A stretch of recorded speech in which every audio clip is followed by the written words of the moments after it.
welcome to Experts Corner. This is Maheen Jafri. Tonight we're going to be taking a look at the third round of talks between Pakistan and Afghanistan, which held at Istanbul but failed to deliver any movement. Now, Pakistan, showing its concern, sent its high-powered negotiators, but Taliban refused to budge, and also they described Pakistan's demands as unrealistic. Not just that, they also deviated from the core concerns of Pakistan. Now, despite the failed talks, Pakistan really appreciated the efforts of the mediators, Qatar and Doha, of course. And we also know that officials from Turkey will be visiting Pakistan very soon next week to discuss the ongoing situation. We will be discussing the implications of this deadlock, what could be the future when it comes to Pakistan and the region from the point of view of security dynamics. In the next segment, we are going to be discussing COP30, which is the 30th UN Climate Change Conference, which has kicked off in Brazil. And we all know government organizations, stakeholders, business experts and policy experts gather to discuss the agenda items to negotiate the actions that they need to take against the climate change. Also, the agenda items seems to be full, but they will be focusing on implementing the climate solutions, also phasing out the fossil fuels, and addressing the challenges which are faced by poor or vulnerable countries or communities around the world. We will be discussing how COP30 will be different than other climate summits and what does it mean for a country like Pakistan attending the summit. Now, for further discussions and analysis, we have Farrukh Pitafi as an expert in our studios, and also we've been joined by Major General retired Zahid Mahmood, defense analyst. Thank you so much for joining in. Thank you. Now, General Saab, if we talked about the third round, it was supposed to be very serious. It has again been stalled. There's a deadlock. What are the potential risks and imminent threats that you are seeing right after this? Thank you very much, Maheen, and my regards to Farrukh Pitafi Saab. It's always a pleasure being with him on the show. Yes, there are serious implications because the situation in Afghanistan is not that very good and it's not very conducive. And the way they are treating the international borders, especially the borders with Pakistan, the way they are treating, there's no functional government. I don't see that this dialogue was from a functional government. They were not there with their own agenda, or I can say that not the agenda for the people of Afghanistan or Afghan agenda. Probably they are looking, they are careful, they are conscious about the relationship with Tehreek Taliban Pakistan. And I think Tehreek Taliban Pakistan over a period of time has become kind of a very sensitive issue, not only for the Kandahari group, but the Haqqanis as well and other factions like ISKP in that region. So they have the fears that if they will take some action against this TTP, they might go and join some other groups. So there is a kind of an internal contestation as well, which is impacting these talks with Pakistan. So it's not a talk of some structured dialogue by a government which is coming from Afghanistan. And unfortunately, those people who are part of these delegations who are leading the talks, probably they're being controlled by someone back home, by someone who are pursuing the policies of proxy sponsors. Let me straight away say that Indians are also involved in spoiling these talks. Once I say, Maheen, that this was not an Afghanistan agenda, I mean that they're not talking about the future of Afghanistan. The people of Afghanistan are the missing piece. They're not being considered. Look, Pakistan is interested in peace because we exactly understand 100% we are sure that stability in Pakistan cannot come without a stable Afghanistan. So their prosperity, their economic development will bring stability in Afghanistan. Better law and order situation will bring stability in Afghanistan. Absentia of war will bring stability in Afghanistan. That's why we want to cooperate with them. And if they think that they'll pursue their own agendas, they are conscious of their own internal situation, and that is the priority, then we have a situation. Now these mediators, Turkiye and Qatar, they have done a great deal. They're also interested in stability. They also have stake in Afghanistan.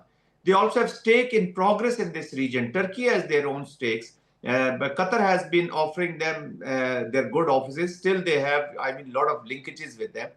And one good thing which has come out of the previous dialogue, although this failed, but at least the world, who had little different view about Pakistan-Afghanistan relations, they are 100% clear now that what kind of problems, what kind of issues are related to these relationship, and what is the behavior of this state. So this is not a structured dialogue going on with the behavior which is representing a state, but a behavior is clear reflection of the non-state actors. So these are the challenges. And of course, once these dialogues, such dialogues fails, then there is going to be increase in the friction, because Pakistan has decided that they will respond to any action taken by the non-state actors emanating those actions from Afghanistan. Pakistan will, in quid pro quo response, will take on actions. So that is a hard reality now.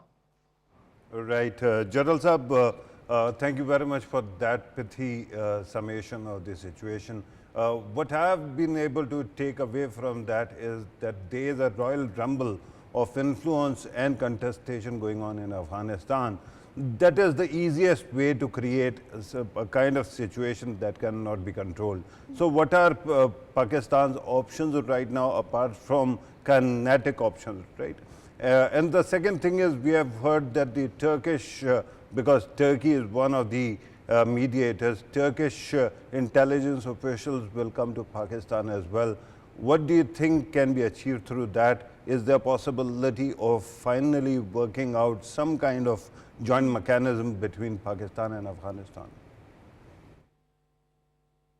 Pitafi sahab, look, in the previous talks, I mean, the first talks in Ankara, these mechanisms were being discussed. That what will be the mechanism of monitoring the violations? What could be the penalty? Turkiye and other countries have a lot of support for Taliban. They want them to establish an all-inclusive government in Afghanistan. They want them to bring stability to Afghanistan. That's why, and now Turkey, along with Iran, they have already signed probably a railway project in Afghanistan. It means that this Eurasian, setup has its own economic dividends if there is a stability in Afghanistan, and Turkey is attached to those dividends. So they're very keen. So this mechanism, probably some kind of discussions were taking place on these lines, that these headquarters or this mechanism can be monitored from Ankara. So they were talking about different penalties even for the violations. This had reached to a final conclusion. Then all of a sudden these talks they broke, and once they got connected back home, and once they got instructions, I mean, 4 or 5 times they were almost there to sign those agreements, and again the spoilers and whosoever was pulling the strings from Afghanistan, this happened. So now again these talks will progress from there. They will move forward from there if it happens. I mean, they exactly understand what are the hurdles, and I'm sure after talking to Pakistani counterparts, because Pakistan is interested in the stability. Why should we be waging a war with Afghanistan once we already have a hostile enemy on our eastern border? It doesn't suit Pakistan. It only suits the inimical forces. That's the situation over here. So I think this will be, there'll be a further discussion on this, and some kind of a mechanism agreeable by both sides. They'll try to achieve that agreement, and then the implementation of the ceasefire or continuity of the ceasefires which is existing, and this will pay Afghanistan as well. Till the time, I mean, without Pakistan, they can't govern even Afghanistan. What to talk? Not that Pakistan will spoil their governance, because you need to have a strong economy, you need to have stable borders, you need to have inflow of the financial support, and without Pakistan, how can they survive? But Pakistan is not interested to go against the people of Afghanistan. We are worried about them. These moving back of these refugees from Pakistan, this is kind of a compulsion. With heavy heart, we are doing this. And this is all because of the attitude of the Taliban regime. So I think they will further from what they decided earlier, and probably let's keep our fingers crossed. And I hope that some sense prevails in TTA and they move forward with it. General Zahid Mahmood, since we were talking about the third round, and in my first question, my concern was the same. It was supposed to be serious Does it look like it is a pre-planned event or some sort of a thing? Because we know that they have affiliation from these terror elements and they are counting them as guests, and you know, there's nothing coming out of the third round as well. So do you think this as a pre-planned setup, or you know, for terrorists to buy time, or maybe this would embolden the terror elements as well? Maheen, I have very clearly told you, there's no concept of guest and friends and all. It is only their interest and the fear, which is which has made some kind of a compulsion for them. This morality, this the greater noble practices. I mean, as far as Osama bin Laden was concerned, yes, they implemented that. As far as TTP is concerned, they implement. Once it comes to Pakistan's friendship and Pakistan's sacrifices, they forget about it. So these are just, you know, the reasons for continuity of the friction. Their survival is in you know, their unity. Probably they have the fear that there will be an issue of their survivability. You know, if there are these are factions. The Kandhari group, they are worried, and if we take action against, you know, they also have. There are serious elements in these groups which have serious, they want to have better relations with Pakistan. They exactly understand the strategic mind. They are not ordinary rugged fighters sitting over there. They exactly understand. So there are strategic thinkers who really think that we should have good relationship with Pakistan. But then they have the fear that this TTP may go and start supporting the opposite groups. I mean, maybe Haqqanis or maybe ISKP. So these are the franchises. Wherever they will find their, you know, interest, wherever they will find their benefit, they'll move to those groups. So these are the fears which are keeping them intact. And then the interest, of course, and then there is a huge funding coming from the proxy sponsor. So till the time you don't show the huge swath of your application, so you might not be getting those huge fundings. Unfortunately, this war economy is a prominent thing. It is playing a key role in keeping all this situation. And they're probably their biggest enemy. They think that their biggest enemy is the peace. So this is the issue with them. So you talked about, you know, Pakistan is worried about the people. It is concerned about the Afghanistan people as well. How do you think this would end up for the people, the effect on the people there, if the Afghan Taliban keep on being this rigid and not being able to, you know, move or budge regarding the talks? They're the great sufferer. I think you can't keep them for a protracted or a very long period in the same conditions. So probably there are already, there are groups, there are political groups, there are religious groups, there are smaller groups which have started talking about this Taliban regime. It's not a regime, but a government which has been established through the muzzle of the gun.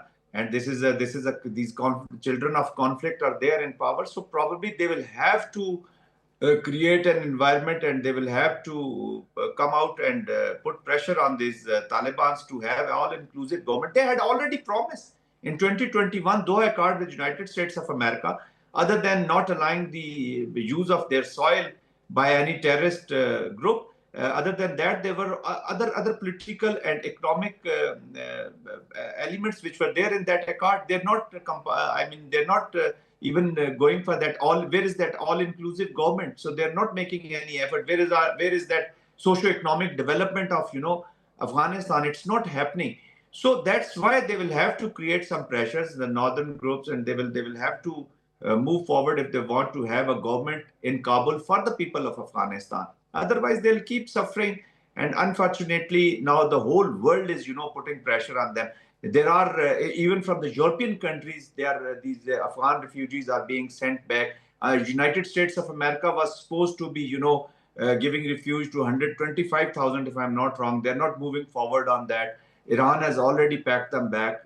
Pakistan is taking actions. So this is very unfortunate. So there's no connection between the people of Afghanistan and the Kabul Tehrik-e Taliban Afghanistan setup in Kabul. So there's no connection. Right. General Sahab, I'm so glad that you actually spoke about youth as well, because we keep on talking about demographics, but usually that is on the ethnic lines. But we forget that there are other cross-cutting important demographic elements also. For example, more than 60% of Afghanistan's population is not only youth but millennials.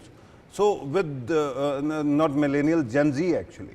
With that Gen kind Z. of population, sir, there must be some kind of concerns that people have, and there is no channel for them. Do you think that there is a possibility of some kind of correction from within?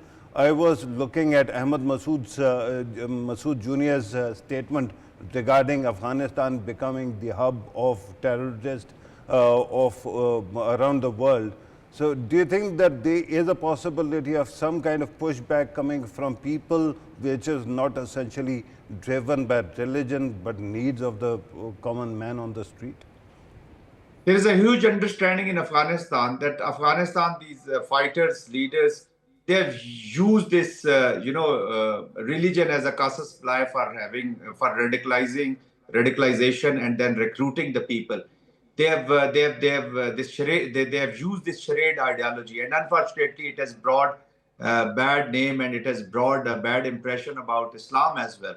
So this youth, they have seen the world. They are not ordinary youth. They've lived their life outside as well. They have seen the world from other angles and other perspectives. So they feel about their own future and the future of a Afghan youth. If you remember that guy Zaki, that young guy who was trying to stow out with the C-17 airplane, a US airplane. Once these from the background who fell from the aircraft, and then he died. He was a young footballer, and his brother was saying that Zaki wanted to play football, and once this regime was coming, so he was worried that they will not allow him to play in shorts, and he's not confident about his future in Afghanistan. So he tried to stow out with the aircraft, and he fell and he lost his life. So there are so many Zakis in Afghanistan who are uncertain about their future. But how long you can keep them in this situation? So they're human being, at least, and once it is the nature of a human being that they react. And there is a huge possibility, if they find some good leadership, if they find some, reason, they already have a reason, but if they find some good leadership in them, of course, they will move politically and maybe militarily also, because that's the culture in Afghanistan, unfortunately. Right. Major General Zahid Mahmood, what should be the international community? Of course, they are pressing the mediators like Turkey and Qatar, and officials are also going to visit Pakistan as well. But overall, if we talk about the terrorism and the elements emanating from Afghanistan soil, today they are trying and they are attacking Pakistan. What if they are reaching out to other countries as well? What should be their role in diffusing these tensions and bringing them to a solid point? International community, it is the obligation. Number one, I seriously consider that United States of America is a stakeholder in Afghanistan, because they left Afghanistan a disarray, confused, and unfortunately dangerous Afghanistan for the entire international. There is an international community. The terrorism is the nature of terrorism in Afghanistan is transnational. It has transnational implications. If you remember previous Commander CENTCOM, General Kurela's statement once he was praising Pakistan that they're supporting United States in coming down and hunting down the terrorists in Afghanistan who have their aims against United States. Number one. Number two, they have left $7 billion weapons. It was a hasty withdrawal. And President Trump himself said that this was the most shameful withdrawal. So I consider them as a stakeholder. They have to put this country in some order. So they will have to implement the whatever measures they can take other than the military measures. Number two, the regional countries have their responsibility. As I said earlier, that Turkey has stakes in Afghanistan. Qatar has stakes in Afghanistan. China has stakes in Afghanistan. So the whole region, the Central Asian republics are threatened from Afghanistan. So there are elements who have nefarious designs against China. I'm talking about the ETM and IMUs and, Middle East. So the whole region, not only the region, but the whole West is also threatened. So they have stakes in, it's not Pakistani's problem. It is an international problem. The NATO was deployed there. So all the countries who were participating in NATO operations, They should take this responsibility to put this country in some order. So Pakistan, with those countries, should come out with the measures where they compel Afghanistan Taliban to carry out and to bring out, come out with the all-inclusive government, which is a government of the people for the people of Afghanistan, not for the political interest of the proxy sponsor states or their own group states, or otherwise we have a serious situation. Although Pakistan is the main victim, but this is the responsibility of the international community. Otherwise, the whole, all international players, they are threatened. Regional players are threatened. So it's an accumulative responsibility. Right, thank you very much, Major General Retired Zahid Mahmood, Defence Analyst, for joining us and for letting us know your views on how the deadlock between Pakistan and Afghanistan is going on and what could be the future implications. Now, Farrukh Pitafi, how would you conclude on the discussions that we just had? Right, General Saab is absolutely spot on when it comes to these dynamics. Whatever is happening in Afghanistan is unfortunately an unmitigated disaster. And we have been looking at that for quite some time, right? But regarding this help by Turkiye and also by Qatar, I think that we should be grateful. And secondly, the news that their intelligence officials are going to come to Pakistan and study the situation themselves gives us an opportunity to prove to them how intractable this problem is and how unhelpful and stubborn the Afghan Taliban are. Once you have actually shown them your case, it becomes easy to build consensus, because in the end, all these countries, even Iran, offered to actually mediate, right? But these countries keep on saying this. But in the end, what is Afghan Taliban usually, what is their expectation? Other countries pay them money. So you are supposed to pay them money also. There is a kind of extortion. Then they will actually arrange the people to be relocated to somewhere else.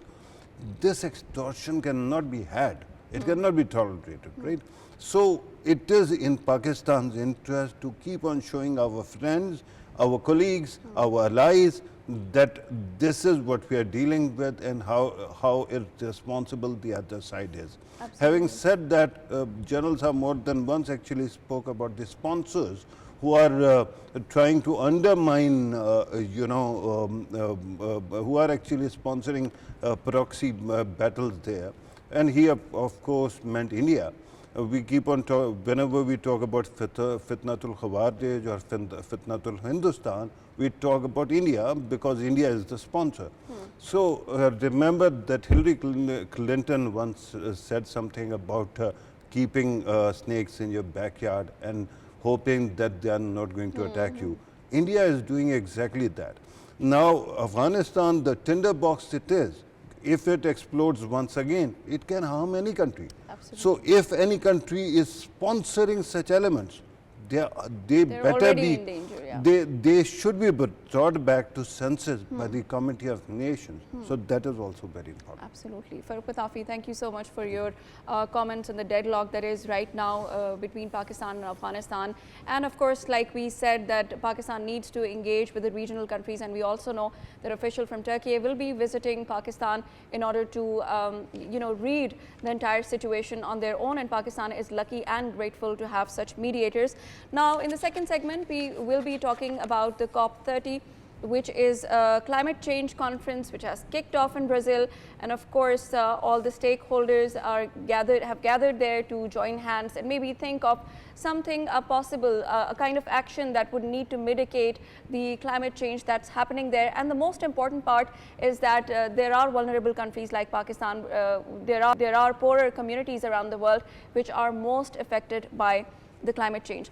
Farrukh Pitafi, how would you comment on the fact that right now we are having this COP30, but we also know that it is marking the 10 years of the Paris Agreement, and we also know that there were pledges made by other countries, but still there is carbon emissions, still it is rising high. How do you think this COP30 is different from any other climate conference that has happened in the past?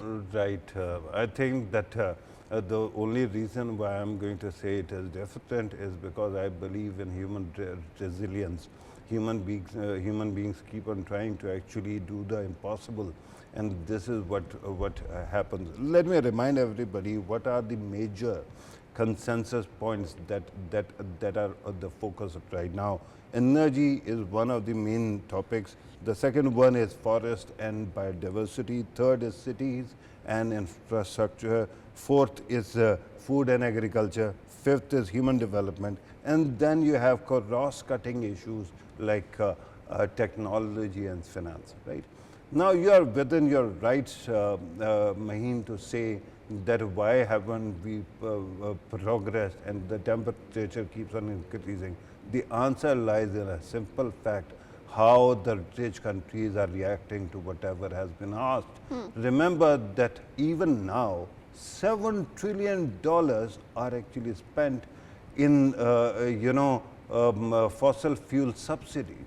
When countries like major countries and major economies are spending so much time to actually sponsor something which is undermining, global climate, that is something that you have to take, into account. And remember that rich countries don't want to be held back by accountability. And because the world is essentially an anarchy, because there is no central leadership. Every country has a central leadership, world does not.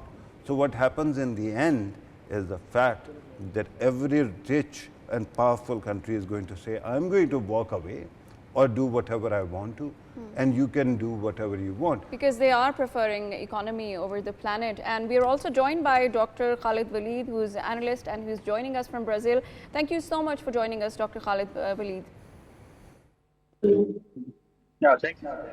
There was a very pertinent question that we were discussing, and I was seeking answer from Farrukh Pitafi when I said that how come do you think this COP30 is different from any other climate summit that has happened in the past? We know that Paris Agreement has happened. We know that there were framework for countries to cut the emissions, yet the emissions rise. What do you think? How do you think it is different this time? Well, this time around, we know that because of the geopolitics and global politics, because of the withdrawal from Paris Agreement, the grant-based climate finance model, it is eroding. So we need to look for the alternatives. In previous COP29, that was finance COP, and the world couldn't agree on 1.3 trillion in terms of climate finance.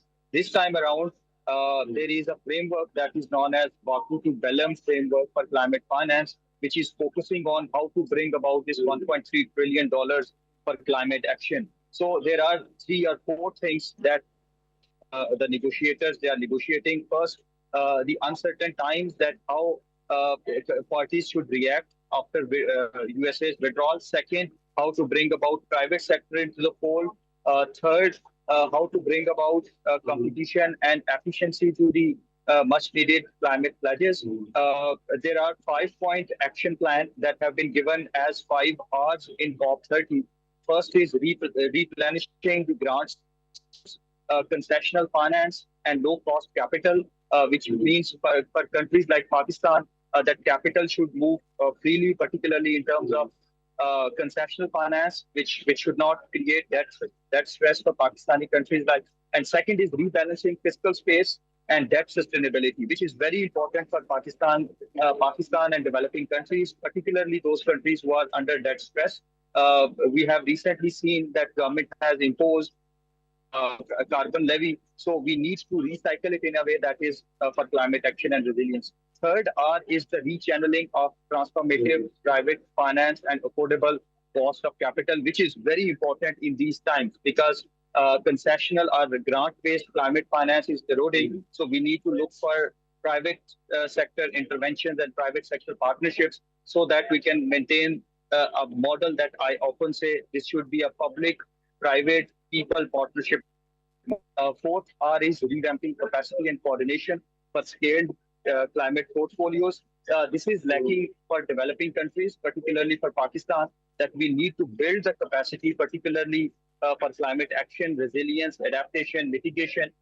These 4 areas where we need to develop our capacities. And last R is important in terms of reshaping systems, structures for equitable capital flow. We all know that capitalism-based financial model architecture will not work if you want to ensure climate action. So these are 5 R's that have been proposed in Baku to Belem roadmap for 1.3 trillion under Brazilian presidency. Pakistan can leverage it in a way in terms of capacity enhancement, revamping its financial architecture, and making Pakistan more absorptive of climate finance in terms of building capacity for implementation of climate finance.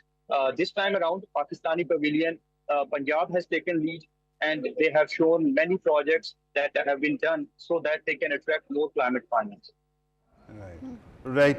Dr. Saab, I'm glad that you actually spoke about this ambitious, even if laudable list of to-do list actually. But let me ask you, because something seems to be missing. On one side, of course, are these expectations or these pledges or demand or expectations. On the other side, we keep on seeing that the investment in AI and cryptocurrency keeps on rising. Because of that, energy production pledges also keep on increasing.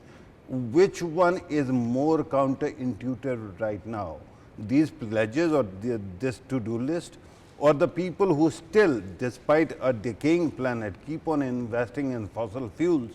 This is one aspect. And regarding Pakistan's own issues, because you actually spoke about that as well, according to the World Bank's estimates, $348 billion are needed to make Pakistan climate resilient, and $152 billion are needed only for adaptation. And you have rightly pointed out how much there is a debt burden. Do you think Pakistan has a solution for that, to actually get out of this situation? Because Pakistan, not only in 2022, even in this year, actually faced a lot of floods, and that actually speaks to the kind of crisis that we are facing. Yeah, thank you, Pitafi, for the question. Very relevant question, particularly in these times where the traditional grant-based climate finance model, which is eroding and failing. Now countries need to compete for finance, and competition in this arena means that you need to bring up the bankable projects, the efficient projects, build a pilot study in one city and implement it to scale in other cities in attracting climate finance. This is where you need to join hands with private sector, with FDI, with grant-based philanthropic capital, with carbon market initiative, so that not only we are becoming climate resilient, we are also becoming economic resiliency. So in these times, I think climate resiliency plus economic. Right. Also, Dr. Khalid Waleed, the World Bank report also said that Pakistan's exposure to climate shock has reached alarmingly high, which may cause 20 to 30% decline in GDP by if the current trend continues. What do you think about that? With Afisa, but before taking your comment, let me thank Dr. Khalid Waleed, who is joining us from Brazil. He was an analyst. What do you think about this? Yeah, unfortunately, there seems to be, as I pointed out, something seems to be missing from the world, right? That is common sense. On one side, you are actually, remember that climate does not decay. It is human climate that decays. Climate, Earth's mother nature has been there for billions of years. It will continue to survive no matter what you do, right? The only problem is, while you mistreat climate, it can kill you. And this is the biggest problem, because in the past also there have been huge events where human loss was actually almost guaranteed. So climate change is a serious concern, but simultaneously what is happening is adaptation is not taking place. Countries that have been polluting for past many centuries, they are not taking stock, particularly in global north. The countries which are very powerful, very influential, the US is leading, and yet in America there's this feeling that they have the woke culture and political correctness has allowed their interest to be totally infringed. So what they want is for the economy to rise. And simultaneously, because everything that is happening is basically led by technology these days, the tech giants and especially trillionaires or billionaires, actually billionaires, but Elon Musk got the first salary package of 1 trillion, right? That was approved. Now you can talk about trillionaires. They are very selfish. They don't want to be held accountable. Yeah, so what happens then? They want to bring down any government which wants to actually focus on any kind of accountability on climate front. Farrukh, Pitafi, there's another question when we talk about China and US. You know, these both countries are basically giants in economy and they are producing world, they're causing world economic growth as well. But at the same time, if we look at the policies adopted by China, it is much better than US because it is giving solutions at the same time. Don't you think that nations should follow China's lead in that? Yeah, actually following any country's lead should not be actually competing value. You can take the best from China and the US and elsewhere, right? The best thing that China has actually focused on and which has been very impressive is that because they have kind of governmental consensus, if they actually focus on a policy, then they go for it, right? Yeah. But decades. yeah, they can go for decades also, Yeah. you are right. In the US, what was happening 5 years ago, President Trump actually announced that US had withdrawn from Paris Accord. And what happens immediately, 1 year after that, President Biden actually takes the US back to the same Paris Accord. And in the 4 years, he invested hugely in green economy. But what happens then? People reject that model and the President Trump is back. Now, with that kind of changing situation, of course, I don't want to undermine the core value of democracy because democracy can be messy. But the thing is that people who want to bring about change and who want to have a meaningful change, they should be talking to the people of the US also, right? They don't seem to be talking to them. So that is the situation in the world, but regarding Pakistan, situation is far more compelling because in 2022, Pakistan was the most climate distressed country in the world. Absolutely. 1/3 of the country was underwater. And what happened in Punjab this year? I mean, that was harrowing situation also. So all you have to do is ensure that we have, while the global finance should come, and as you pointed out, our GDP can go down significantly, what you need to do is create solutions at the local level. And that will come with local governments, yes. Farrukh, Pitafi, like we were discussing about Pakistan's to-do list and the project and the competition that it wants to hold for the finances, do you think that's enough? Because the kind of shocks, the climate shocks that Pakistan is experiencing is, unprecedented. So we were reeling from the 2022 floods, and then we saw the glacier outbursts and whatnot. I mean, just name it. And that, of course, impacts the food security as well. Yeah. So do you think the kind of solutions that Pakistan has right now, would it be able to make it to, the funds that needs to be available, firstly, and would that be enough? Right. The very easy answer to your question is if we are doing what we are supposed to be doing, right?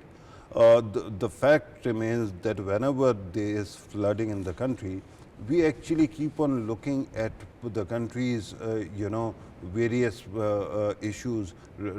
For example, the drainage system. Do you know how old is our drainage system? It was introduced by Ayub Khan. And we haven't been able to even upgrade most of the motors or machines there, right? So are we doing that? Secondly, all these cities that we keep on building around waterways, should they be there? If you cannot relocate the areas which were there historically, for example, Swat has been actually in the face of waters, right? But what about other places where you have developed property there? For example, in Punjab, right, in Lahore, that is something that you have to look at. So the first thing is ask yourself, and I'm glad that the federal government has been showing a lot of leadership, and the provincial government actually talks about that too, all the provincial governments. but then you need a consensus for actually deliverables. And again, that will come when you have a local government system which is answerable to the people of Pakistan. Because remember that if you have elected a provincial government, and then that provincial government appoints somebody to head the local administration who is essentially a bureaucrat. You cannot actually go and access a bureaucrat. What you will supposed to be doing is either go to Lahore, Peshawar, Karachi or Quetta to get solutions, right? But if there is a local government, you can go walk down to their house and ask them, what are you doing regarding this issue? So I think that first of all, our local solutions have to be there, and then of course, World Bank is right, UN is right, Pakistan government is right. We need a lot of money to actually take care of these concerns. That comes under the adaptability domain that you mentioned. Of course, adaptation and resilience. Adaptation is a huge part of resilience, right? But look at the number, $348 billion for resilience until when? 2030, not even 2050. And then out of that, 152 billion is for actually arranging the resources you have got, focusing on adaptation measures which are needed. It is a huge sum. Given that the US president now speaks about trillions, and now we are looking at various trillion-dollar economies and trillion-dollar businesses also, and even billionaires, right? We seem to underestimate importance of $1 billion, but it is a huge sum. Pakistan's total foreign debt isn't that much. It is less than, or around the lower number, $152 billion. So what you need that kind of cooperation. Can you actually be the Atlas again? Remember that Greek mythology and its story, that Atlas was this titan who was carrying the weight of the world, right, of the sky. And Pakistan seems to have actually done that twice. One in fighting the Cold War, and then war on terror.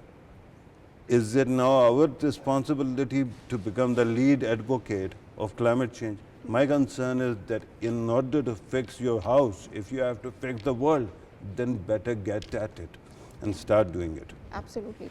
Thank you very much, Farrukh Pitafi, for giving your views, precious views on this important COP30, which has kicked off in Brazil. Many countries are participating, but it is yet to be seen that would it be ending up like the rest of the climate summits, or would it really make some difference? Would the countries participating be delivering on their promises? And what does it mean for a country like Pakistan to participate in such a summit? This is all for tonight's show. This is Maheen Jafri signing off.